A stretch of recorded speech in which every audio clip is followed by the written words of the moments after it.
Welcome. In this video, I'll show you how to create a dataset in BigQuery. All right, so first up, make sure to select the correct project from here at the top left, okay? For example, I'm going to be using this project.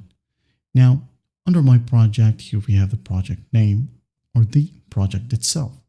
When you click on this node or toggle, you'll be able to see this icon, box with 4 dots, okay? This one is a dataset, okay?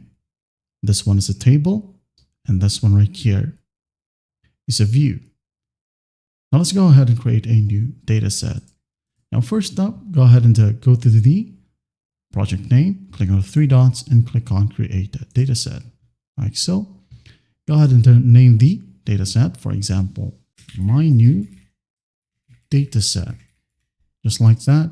Select the region right here, for example, maybe Asian Northeast 1, Tokyo, like so.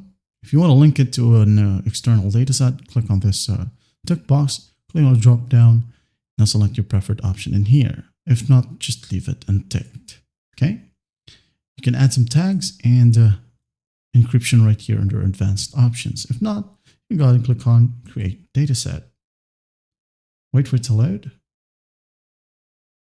Now once it loads, you can see here, my new dataset is created.